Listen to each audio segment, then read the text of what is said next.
Elaine arrived at Shin Tower at 1:58 p.m., not because she was eager, because she had been raised by a Trinidadian man who considered lateness a character flaw and a St. Lucian woman who considered it disrespectful to the universe, and 26 years of that combination had made punctuality essentially biological.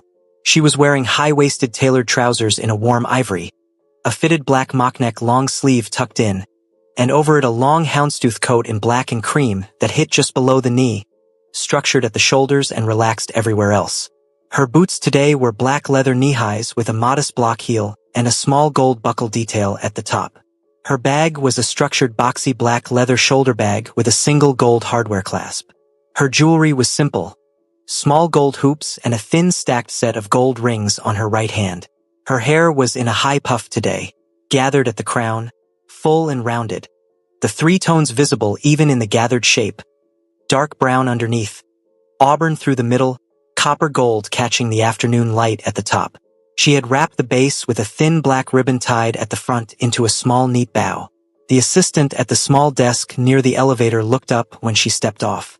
Beaumont SSI, Mr. Shin is expecting you. Thank you. Can I bring you anything? Coffee please. Black. No sugar. Jae-ho was already there, standing at the window, floor-to-ceiling glass, the Han River wide and gray-blue below, soul spreading in every direction. He had his hands in his trouser pockets. Charcoal trousers, a charcoal cashmere roll neck, no jacket. The watch on his right wrist caught the afternoon light. He turned when she entered. His eyes did the thing they always did, a quick full assessment head to boots, that he didn't bother disguising because he was apparently a man who had decided that pretending not to look was a waste of everyone's time. Beaumont, he said. Mr. Shin. She said pleasantly. Jae-ho, he said. She looked at him. Sorry. My name, he said. You can use it.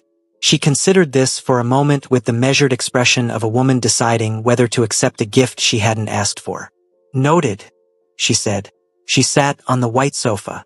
She crossed her legs. You said international locations. He came away from the window. He sat in the armchair. He picked up a folder from the low table between them and opened it, sliding it toward her. Inside were photographs, location scouts. 3 sets. The first was somewhere coastal, dramatic cliffs, dark water, southern Europe. The second was a city, wide boulevards, warm stone buildings, golden light. The third made her stop completely. A market, shot from above. Colors everywhere. Fabrics and spices and fruit stacked high. Women in bright printed dresses carrying baskets. A harbor in the distance, water catching the sun. St. Lucia. She looked up at him. He was watching her with that quiet, absorbing attention. You picked St. Lucia, she said. The scout found 3 options, he said. I picked St. Lucia. Why? Not a question. He understood it wasn't a question. Because the brand is about essence, he said. And you told me your essence comes from there. A pause. It seemed relevant. Elaine looked at him for a long, even moment. She had spent 2 years in Seoul being very good at keeping her face exactly as composed as she wanted it. She was excellent at it. She had practiced it on subway platforms and in work meetings and in audition waiting rooms full of women who expected her to flinch. She was considerably less excellent at it right now. The photograph on your wall, she said. The market one. Castries, he said. I was there 4 years ago. Business. A beat. I remembered it. The assistant arrived with her coffee. The timing was genuinely providential. She picked up the cup and used the 3 seconds to reassemble herself completely. What are the other 2 locations? She asked. Santorini, he said. And Paris. Paris, she repeated. Is that a problem? Paris is never a problem, she said. I'm just noting that you've constructed a 6-week campaign schedule that goes from Seoul to a Greek island to France to the Caribbean. She set her coffee down.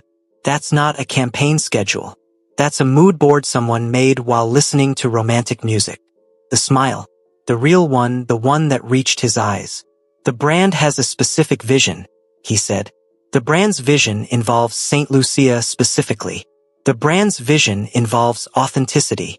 He looked at her steadily. You are from there. The campaign will be shot there. That's not romantic. That's strategic. You're telling me it's strategic. I'm choosing to, he said. The room went quiet in the particular way it went quiet when two people were having a conversation underneath their conversation and both of them knew it. Elaine picked up the folder. She looked at the Castries photograph. She could smell it from memory, the salt air and the nutmeg and the sweetness of ripe Julie mangoes in the heat. She could hear Mamie's voice directing her through the stalls. This vendor for the Christophine. That one for the Dachshund. Never the man on the corner because he weighed his produce with his thumb on the scale. My grandmother lives there, she said, quietly, not performing it. I know, he said. You mentioned her. You remembered that. I remember everything you've said. A fact. She looked at him for a long moment. Jeho, she said, testing the name. Fit differently than Mr. Shin. More honest somehow. Something shifted in his face when she said it. The way light shifts when a cloud moves. Beaumont, he said. We should talk about the shoot schedule, she said. We should, he agreed. Neither of them reached for the folder immediately. They talked for 2 hours. Not just the schedule, though they covered it thoroughly, dates, logistics, creative direction. Specific CO noir pieces for each location. But somewhere between Santorini logistics and Paris permits the conversation slid. The way conversation slid when two people stopped performing professionalism and started simply talking. She told him about Mamie, the guava-colored house and the bouillon and the thumb-on-the-scale man at the market corner. She told it the way Caribbean people told stories, with full characters and sound effects and the understanding that the point was never just the plot but the texture of it. The smell and the color and the specific quality of the light. He listened without the impatient half-listening of someone waiting for their turn. He simply received it. In return he told her, briefly and without embellishment, that he had grown up in a house where silence was the primary language and that he had learned to read rooms very early because rooms told you more than people did.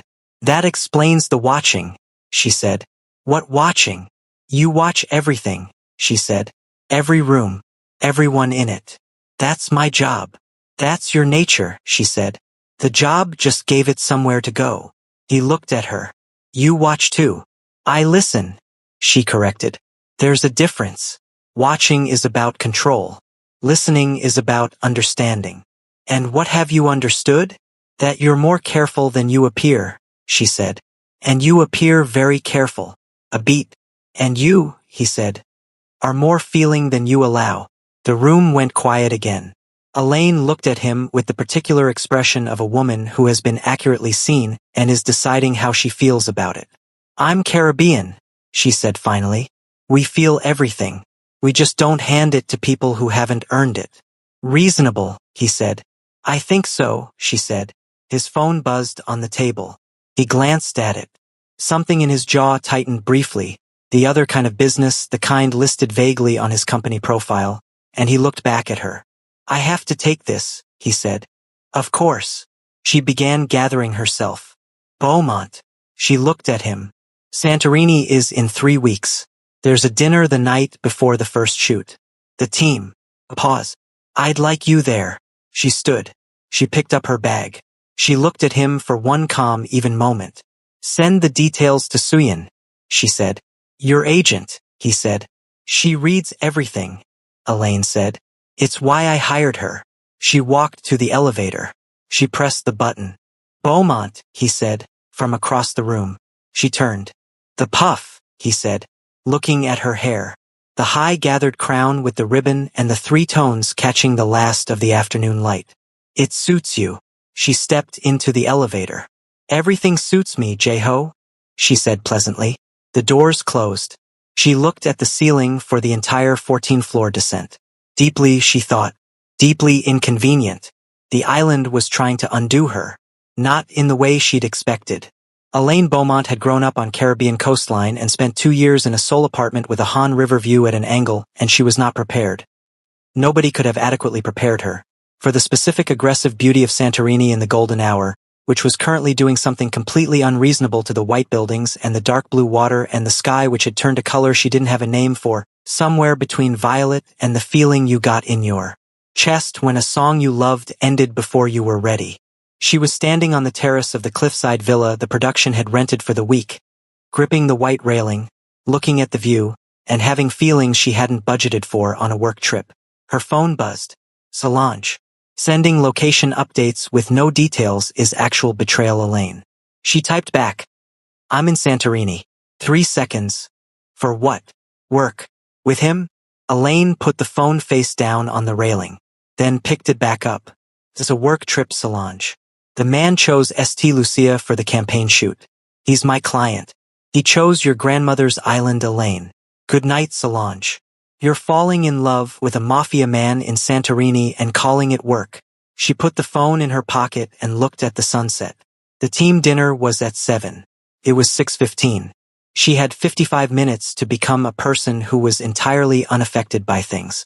She wore deep plum, a bias-cut satin midi dress in deep plum that moved like it had its own opinion about gravity.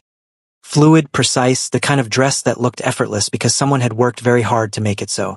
She layered a long, sheer black duster coat over it, dramatic and light, that moved in the island breeze like something from a film. Her shoes were strappy gold-heeled sandals. Her earrings were long sculptural gold drops. Her rings were stacked on both hands.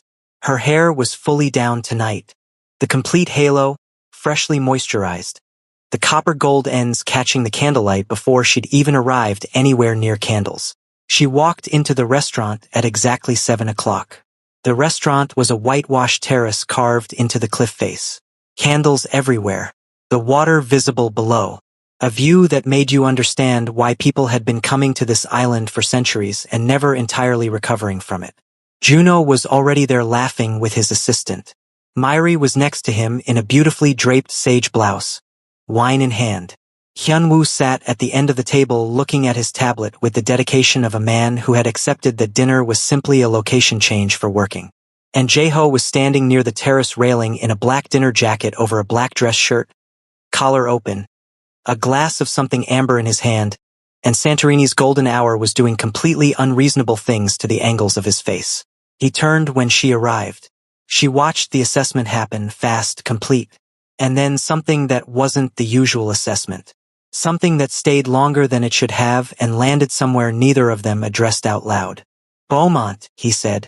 You all started without drinks, she said, looking at the table. That's concerning.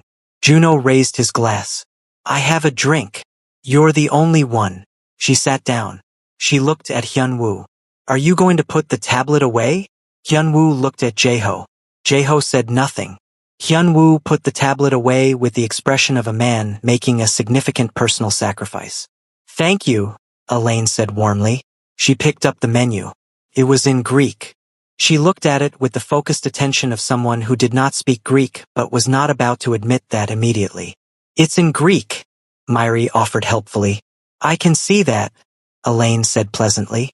Do you speak Greek? Juno asked. I speak Korean, English, and enough French Creole to have an argument. Or order a full meal, she said, setting the menu down. Greek is not currently in the rotation. I'll order, Jae-ho said. He had sat down directly across from her. Unless you'd like to guess. I'd like to not accidentally order something that looks at me before I eat it, she said. Please proceed. Juno laughed. Myri laughed. Even Hyunwoo made a sound. Jae-ho looked at her with that almost expression and ordered in entirely competent Greek. The waiter nodded, impressed, and left. Greek, she said. I traveled here extensively in my 20s, he said. How many languages do you speak? 4. Korean, English, Greek, Japanese. She considered this. And yet you made me navigate a Korean callback in a language you knew I might not speak. I suspected you spoke it. You gambled, she said. I calculated, he corrected. There's a Caribbean word for men who dress up gambling as calculation, she said. What's the word? She smiled. Optimistic. Juno made a strangled sound into his wine glass. Myri covered her mouth. Hyunwoo studied the ceiling. Jae-ho looked at her. The real smile. Fuller than she'd seen it, unhurried, reaching his eyes. It did what it always did to the angles of his face and the depth of his eyes and the inconvenient vicinity of her sternum. Optimistic, he repeated. I'll accept that. The food arrived in extraordinary courses. fresh fish and grilled octopus and things in olive oil that tasted like someone had been perfecting the recipe for several generations. The conversation moved easily around the table, shoot logistics, Juno's vision for the Castries market, Myri's wardrobe selections for Paris. And then the woman walked in. Elaine noticed her the way you noticed weather changing, a shift in air pressure, a subtle drop in temperature. The woman was Korean, mid-30s, strikingly beautiful in the calculated way of someone who spent significant resources on the calculation. She wore a white structured blazer dress and carried herself with the particular confidence of someone who had been in important rooms many times and wanted everyone to know it. She walked directly to their table. "Jae-ho," she said, in Korean, warm, familiar, the tone of a woman using a name she'd earned the right to. The table shifted. Juno went still. Myri looked at her wine glass. Hyunwoo looked at his retired tablet with longing. Jae-ho looked up. Something moved through his face, controlled, quick, the shutter closing. "Seoyin," he said, neutral. "I didn't know you were in Santorini," she said, pulling out the empty chair beside him and sitting in it with the ease of someone who didn't wait for invitations. Her eyes moved around the table and landed on Elaine with the specific attention of a woman performing a rapid and unfavorable assessment. "I saw the CO Noir announcement. The new face. A smile that didn't involve warmth. Interesting choice." "Cho Seoyin," Jae-ho said, with the measured tone of a man managing a variable. "This is Elaine Beaumont." Elaine looked at the woman across the candlelight with the expression she had perfected in an audition waiting room in Seoul. Pleasant, direct, absolutely immovable. "Nice to meet you," she said, in Korean. Clear. Something flickered in Seoyin's eyes. Recalibration. "Your Korean is good," she said, the tone of a compliment built on a foundation of surprise. "Thank you," Elaine said simply. She picked up her fork. She continued eating. Seoyin turned back to Jae-ho. She began talking about mutual acquaintances, about a business event in Athens the following week, about things that were designed to establish shared history and shared world in front of an audience. She was good at it. Practiced. The conversational equivalent of planting a flag. Elaine ate her fish and listened to all of it and said nothing. Under the table, she felt her phone buzz. She glanced at it discreetly. A message from a number she didn't recognize. No name. "The contract you signed with CO Noir has a morality clause. It would be a shame if certain photographs became public. Photographs that would make a luxury brand reconsider their investment in you. Think about walking away cleanly while you still can." Elaine read it twice. She put her phone face down on her lap. She picked up her wine glass. She took one sip. She set it down. She looked across the table at Jae-ho. He was saying something brief and professional to Seoyin. His eyes moved to Elaine's face almost immediately after, as they always did, the gravitational habit of it, and he read something there. She watched him read it. The shutter opened briefly and then closed again. He said something to excuse himself. He stood. He touched Seoyin's shoulder once, briefly. The touch of a man closing a conversation rather than continuing one. He came around the table. "Walk with me," he said quietly to Elaine. She stood. She picked up her phone. They walked to the far end of the terrace where the railing overlooked the caldera and the dark water below, and nobody from the table could hear them. She handed him the phone without a word. He read the message. She watched his face do something she hadn't seen it do before. A controlled, cold, very precise anger. The kind that didn't raise its voice because it didn't need to. The kind that had been trained into functionality. "When did this come?" he said. 10 minutes ago. "You didn't react," he said. "I was eating," she said. "Reacting at the dinner table is rude." He looked at her. Despite everything in his face, something moved that was close to the almost smile. "Do you know what photographs they mean?" "No," she said. "I live a very undramatic life, Jae-ho. I cook. I work in fashion marketing. I call my grandmother on Sundays. I genuinely cannot think of a single photograph that would embarrass me or a luxury brand." She paused. "Which means they don't have one. They're bluffing. Or they're fabricating." The word landed between them in the warm island air. She looked at him steadily. "Can they do that?" "People with resources and motivation can do many things," he said. He was still holding her phone. His jaw was doing the thing it did when something needed to be managed. I need to know, do you want to walk away? She blinked. Sorry. The message says walk away cleanly, he said. If you want out, if this world, what it involves, what's attached to my name, if that's too much, I will release you from the contract tonight. Full payment. No conditions. She looked at him for a long, even moment. The caldera was below them. The stars were coming out one by one over the island. The candles at the dinner table moved in the warm breeze behind them. Jeho, she said. Beaumont. I grew up hearing my grandmother argue with a man at a market for putting his thumb on the scale, she said. I have been in Seoul for 2 years as the only person who looked like me in most rooms I walked into. I walked into your audition as the only black woman there and 47 people watched me sit down. She tilted her head very slightly. I don't walk away from things. He looked at her. The deep absorbing look, the one that had its own atmospheric pressure. Someone is trying to use my world to get to you, he said. It was not quite an apology. It was the honest version of one. Then we find out who, she said. And we deal with it. He was quiet for a moment, looking at her with something that didn't fit any of her categories. Something newer. Something that sat in the chest rather than the eyes. We, he said. We, she confirmed. He handed her phone back. His fingers were warm when they met hers briefly in the exchange. Neither of them commented on this. I need to make a call, he said. I know, she said. Go. She stayed at the railing. Below her the dark water moved against the cliff face in slow rhythmic intervals. She breathed in the salt air and the warm night. And thought about thumbs on scales and rooms she hadn't been invited into and the particular steadiness required of a woman who refused to be moved by people trying to move her. Behind her, Seoyeon had left the table. Elaine noted this without turning around. She stayed at the railing and watched the stars come out and waited, in the way Mamie had taught her, for herself to arrive. The storm broke in Paris. Not weather, the other kind. They had completed Santorini. 3 shoot days.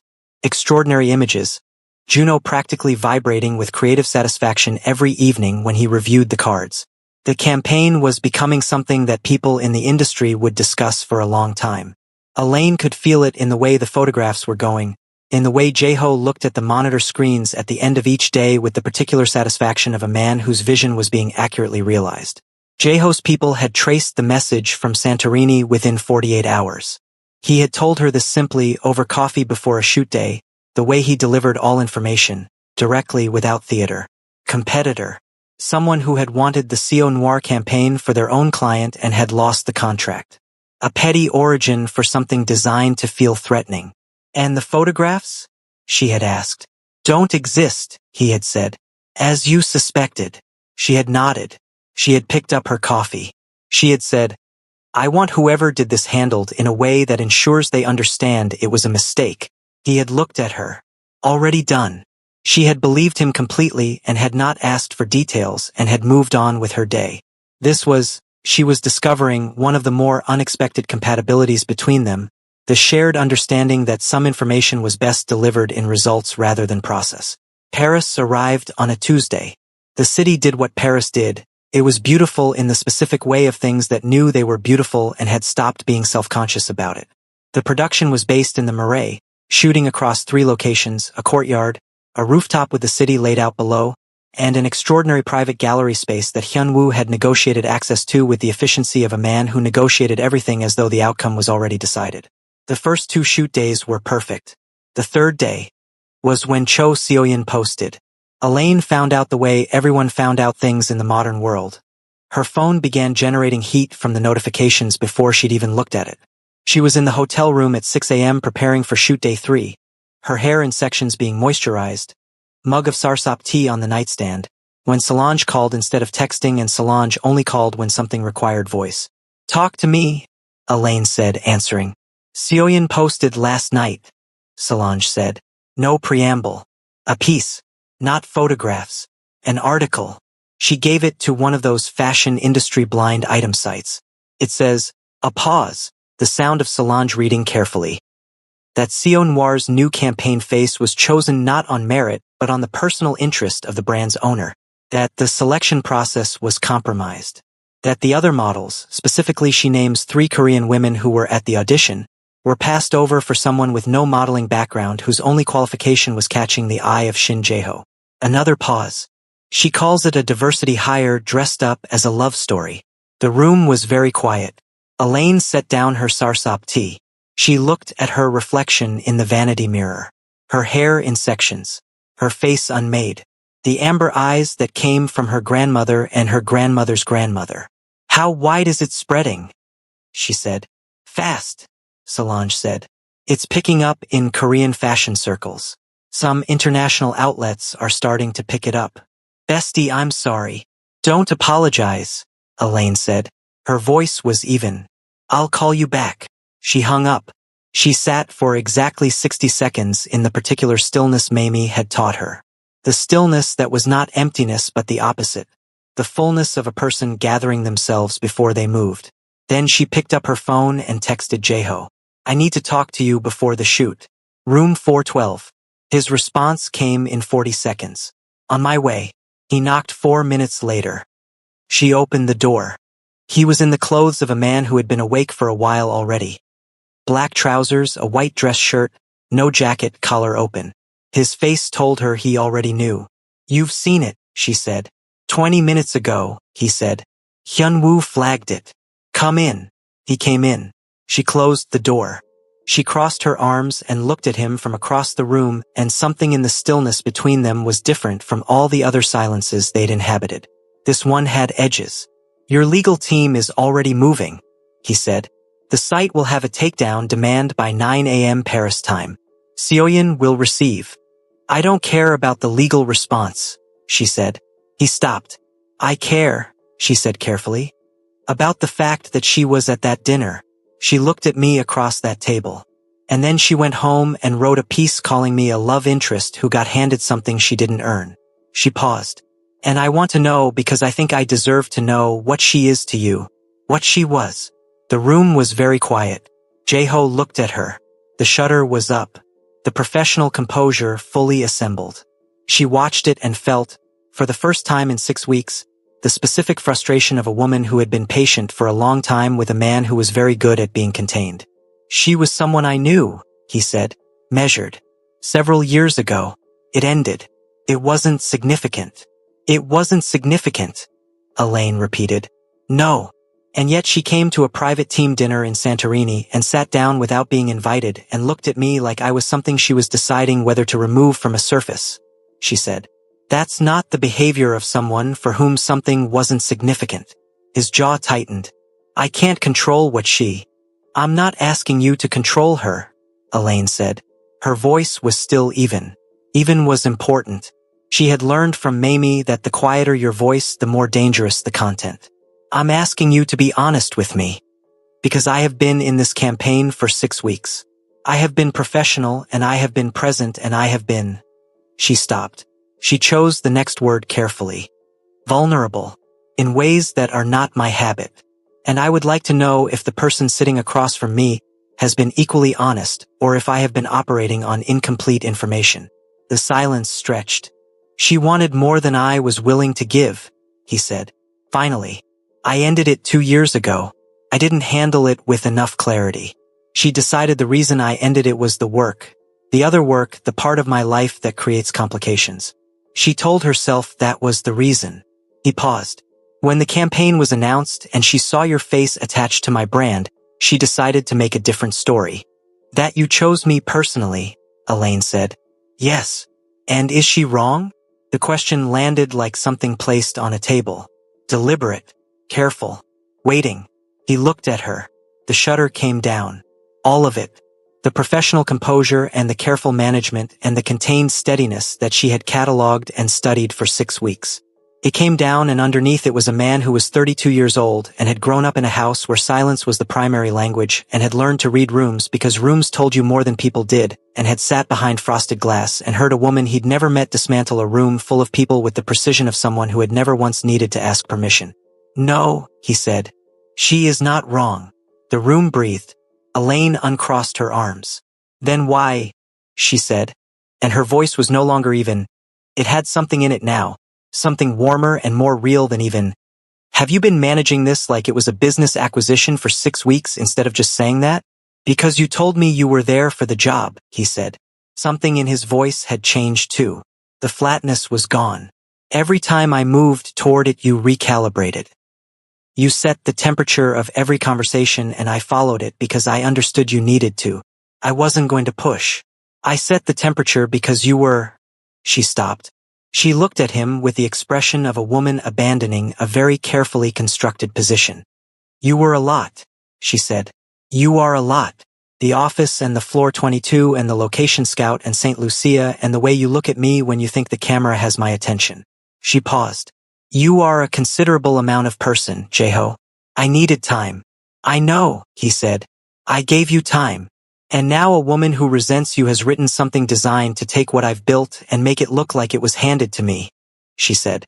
"And I am standing in a Paris hotel room at 6 in the morning furious about it. Which means—" She stopped again. "Which means it matters to you," he said quietly. "It matters to me," she said. "The campaign matters. My name matters. My work." She stopped. "And you matter. Which is the inconvenient part that I have been managing for 6 weeks and apparently not as successfully as I thought." The room was very still. He crossed it. Not quickly. With the unhurried, deliberate movement of a man who had decided and was not second-guessing the decision. He stopped in front of her, close enough that she had to look up slightly, and he looked at her with the look that didn't fit any of her categories, the one that lived in the chest rather than the eyes. "Elaine," he said. "Her name. Not Beaumont. Her name," in his voice with no professional temperature attached to it whatsoever. Something in her chest did something irreversible. "I chose you before you said a word in that audition room," he said. "I chose you when you walked in and didn't apologize for any of it. I chose St. Lucia because I wanted to know what you looked like in the place that made you. I came to the team dinner in Santorini because Hyunwoo goes to team dinners and I wanted to sit across from you at a table with candles." He paused. "I have been extraordinarily patient, Beaumont, and I would very much like to stop being patient now." She looked at him. The amber eyes that came from her grandmother. The hair that came from her bloodline. The backbone that came from every woman in her family who had ever stood in a market or on a guava-colored porch and refused to be made smaller than they were. "You should have led with that 6 weeks ago," she said. But her voice was soft now. The argument had dissolved into what it had always been underneath. The truth of two people who had been circling something they both already knew. "I know," he said.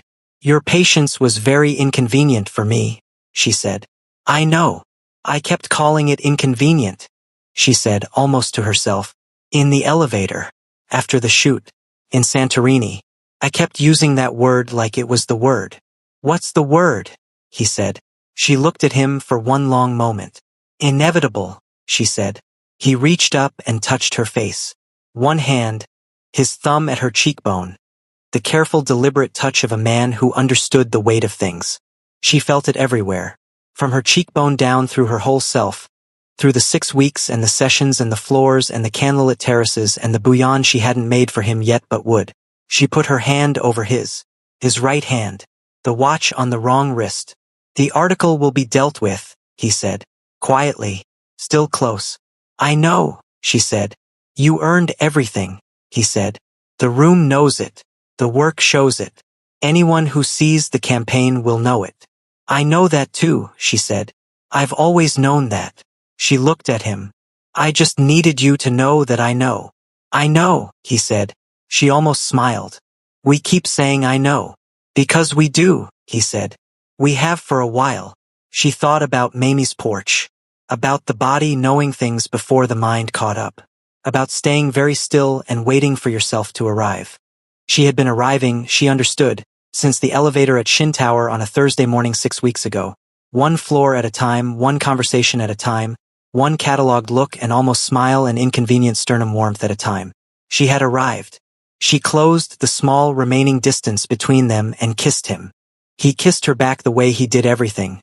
Completely, without the performance of it, just the thing itself, present and certain and unhurried. His other hand came to her waist. She had both hands at his face now and his shirt collar, and she thought, distantly, that this was the least professional she had been in 6 weeks, and it was absolutely correct. When they stopped, she rested her forehead against his. "The shoot starts at 8, she said. "I know," he said. "I need to finish my hair," she said. "I know. You have to leave this room," she said. "In a minute," he said. And he didn't move and she didn't move, and outside the Paris morning was beginning its golden thing. Light coming in through the curtains, the city waking up below them, beautiful and indifferent and entirely unaware of the two of them standing in room 412 in the particular stillness of something that had just stopped being managed and started being real. 3 weeks later, Castries Market, golden hour. Elaine stood in the middle of it in the final look of the campaign. A dramatic structured gown in deep ivory with an architectural shoulder and a flowing skirt that the St. Lucian breeze was doing extraordinary things to, gold jewelry catching the afternoon light, her hair at its fullest and most extraordinary, the 3 tones blazing in the Caribbean sun.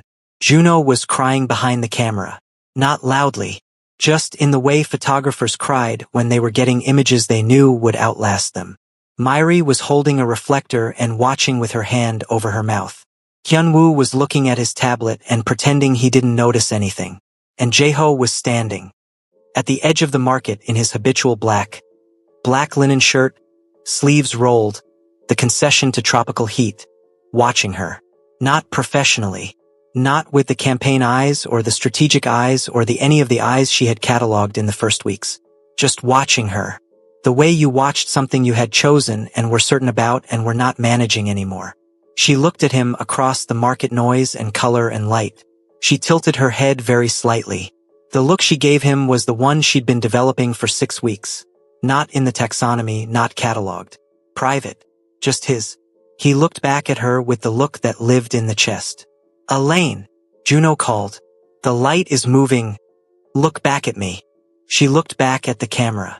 She thought about Saturday mornings and bouillon and a guava-colored house and a woman who had looked at the sea for so long the color got into her eyes. She thought about a dare taken on a Tuesday afternoon over fried chicken. She thought about an elevator going down 14 floors and the word inevitable and a man who had been patient for 6 weeks and then stopped being patient in the best possible way. She let all of it live in her face. Juno pressed the shutter. Click. That the entire industry would agree when the campaign launched was the one. That was the image. The face of a woman who had walked into every room exactly as she was and had not apologized for a single thing about it and had been, in the end, entirely and completely right. Behind her, from the direction of the tall man in black linen, she heard something quiet. One word. In Korean. Not intended to carry. Breathtaking. She didn't turn around. She smiled at the camera instead. Full, real. The smile that came from Mamie and Trinidad and Atlanta and 2 years in Seoul and 6 weeks of something inevitable. The camera caught it. Click. Well, besties, in this story we learned that when you're truly built for something, even the people trying to stop you end up delivering it to you. Besties, Sayun wrote that article to destroy Elaine. Instead, she forced the conversation that made Jehu say everything he had been holding back for 6 weeks. The threat in Santorini was designed to make her walk away. Instead, it revealed exactly how far he would go to protect what was his. Every single person who tried to make her small-handed as something bigger than what they took. Thank you so much for watching. Kindly like, subscribe and share.